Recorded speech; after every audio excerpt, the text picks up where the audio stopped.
નમસ્કાર વિદ્યાર્થી મિત્રો, એમટીસી ચેનલમાં આપનું સ્વાગત છે। એનએમએસ તથા જ્ઞાન સાધના પરીક્ષા માટે ધોરણ 8 સામાજિક વિજ્ઞાન પાઠ નંબર 4 અંગ્રેજ સમયના શહેરો, ગૃહ ઉદ્યોગો અને ઉદ્યોગો, જેના આપણે 43 જેટલા એમસીક્યુ પ્રશ્નો આપણે જોઈશું। પ્રશ્ન નંબર 1, ભારતને કોણે ઇંગ્લેન્ડના ઉદ્યોગો માટે કાચા માલનું સંસ્થાન અને પાકા માલનું વિશાળ બજાર બનાવી દીધું? તેનો સાચો જવાબ આવશે D, East India company. Number 2, અંગ્રેજ શાસન દરમિયાન નીચેના પૈકી કયા શહેરનો વિકાસ નવા શહેર તરીકે થયો હતો? જવાબ આવશે બી, દિલ્હીનો। નંબર 3, નીચેના પૈકી કયા શહેરનો મહાનગર તરીકે વિકાસ થયો હતો? જવાબ આવશે એ, મુંબઈનો। નંબર 4, નીચેના પૈકી કયું શહેર પહેલાં ટાપુ હતો? જવાબ આવશે સી, મુંબઈ। 5, બ્રિટનના સમ્રાટ ચાર્લ્સ બીજાના લગ્ન કઈ રાજકુમારી સાથે થયા હતા?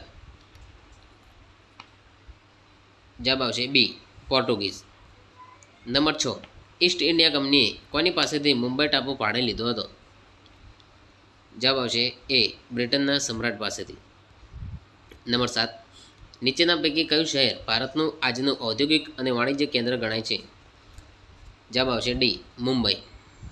નંબર 8, ઈસવીસન 1573માં મુગલ બાદશાહ અકબરે કયું શહેર જીત્યું હતું? જવાબ આવશે બી, સુરત।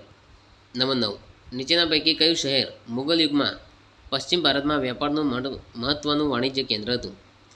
જવાબ આવશે એ, સુરત। નંબર 10, સુરત શહેર વસ્ત્ર ઉપર કયા કામ માટે ખૂબ જ પ્રખ્યાત હતું? જવાબ આવશે સી, જરીકામ। 1 થી 10 પ્રશ્નોના વિકલ્પોના જવાબ અહીંયા આપેલા છે।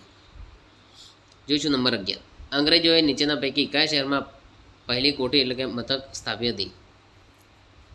જવાબ આવશે ડી, સુરતમાં। નંબર 12, નીચેના પૈકી કયું શહેર આંતરરાષ્ટ્રીય બંદર હતું? જવાબ આવશે સી, સુરત। નંબર 13, અંગ્રેજોએ ભારતના પૂર્વ કિનારે કયા સ્થળે કોઠીની સ્થાપના કરી હતી? જવાબ આવશે એ, મછલીપટ્ટનમ।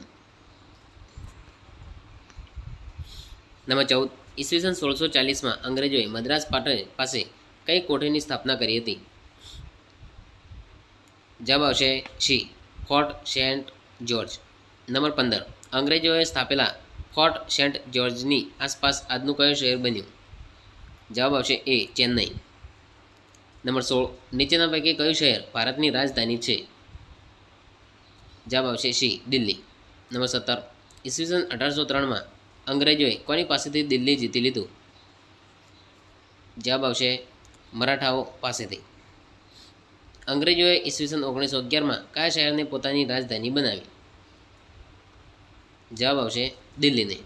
નંબર 19, અંગ્રેજોએ કઈ સાલમાં નવી દિલ્હીનું નિર્માણ કર્યું? જવાબ આવશે ઈસવીસન 1911માં। નંબર 20, અંગ્રેજોને નવી દિલ્હીનું નિર્માણ કરતાં કેટલા વર્ષ લાગ્યા હતા? જવાબ આવશે 20 વર્ષ। પ્રશ્ન નંબર 11 થી 20 એમસીક્યુના જવાબો।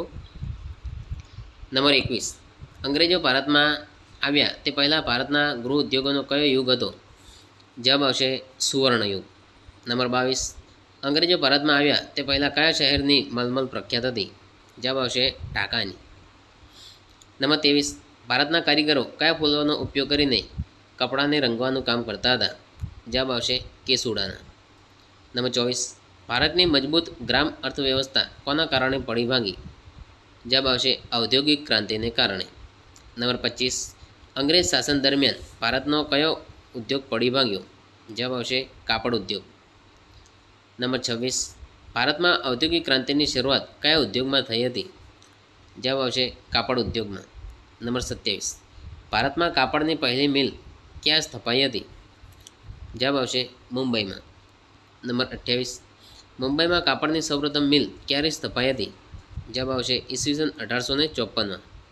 નંબર 29, ભારતમાં કાપડ ઉદ્યોગનો વિકાસ સમય જતાં અમદાવાદમાં કુલ કેટલી મિલો સ્થપાઈ હતી? જવાબ આવશે 106। નંબર 30, અમદાવાદમાં કાપડ ઉદ્યોગના સારા વિકાસને કારણે અમદાવાદને ભારતનું શું ગણવામાં આવતું? જવાબ આવશે માન્ચેસ્ટર। પ્રશ્ન નંબર 21 થી 23 એમસીક્યુ પ્રશ્નોના જવાબો। જોઈશું નંબર 31, અમદાવાદમાં ગુજરાતની સૌપ્રથમ મિલ ક્યારે શરૂ થઈ હતી? જવાબ આવશે 30 મે 1861ના। નંબર 32, અમદાવાદમાં ગુજરાતની સૌપ્રથમ મિલ કોણે શરૂ કરી હતી? જવાબ આવશે રણછોડલાલ છોટાલાલ રેટિયાવાળાએ. નંબર 33, દક્ષિણ ભારતના કયા સ્થળે કાપડ ઉદ્યોગનો વિકાસ થયો હતો? જવાબ આવશે મદુરાઈમાં. નંબર 34, મહારાષ્ટ્રમાં કયા સ્થળે ભાતીગળ મનમોહક સાડીઓની કિનારી બનાવવાનું વણાટકામ થતું હતું? જવાબ આવશે સોલાપુરમાં. નંબર 35, સ્વાતંત્ર્ય ચળવળ દરમિયાન સ્વદેશી આંદોલન કોણે શરૂ કર્યું હતું? જવાબ આવશે મહાત્મા ગાંધીજી. નંબર 36, જમશેદજી તાતાએ લોખંડ પોલાદનું સૌપ્રથમ કારખાનું ક્યાં સ્થાપ્યું હતું? જવાબ આવશે સાકચીમાં. નંબર 37, સાકચી આજે કયા શહેર તરીકે ઓળખાય છે? જવાબ આવશે જમશેદપુર. નંબર 38, નીચેના પૈકી કયા સ્થળે લોખંડ પોલાદ ઉદ્યોગ આવેલો છે? જવાબ આવશે ભદ્રાવતીમાં. 39, કેટલાક અંગ્રેજ સુધારાવાદીઓ કોને આધુનિક ભારતનો નિર્માતા કહે છે? જવાબ આવશે લોર્ડ ડેલહાઉસી. 40, ભારતમાં રેલવેની શરૂઆત ક્યારે થઈ હતી? ઈસવીસન 1853માં. ભારતમાં ઈસવીસન 1853માં કયા સ્થળો વચ્ચે રેલમાર્ગની શરૂઆત થઈ હતી? મુંબઈ અને થાણા વચ્ચે. નંબર 42, મુંબઈ અને થાણા વચ્ચે રેલમાર્ગનું ઉદ્ઘાટન ક્યારે થયું હતું? 16 એપ્રિલ 1853ના રોજ. નંબર 43, કોના સમયમાં કલકત્તા અને પેશાર વચ્ચે તથા મુંબઈ અને મદ્રાસ વચ્ચે તાર ટપાલની વ્યવસ્થા શરૂ થઈ હતી? જવાબ આવશે લોર્ડ ડેલહાઉસી. તો મિત્રો આ હતા પાઠ નંબર 4ના MCQ પ્રશ્નો. Thank you.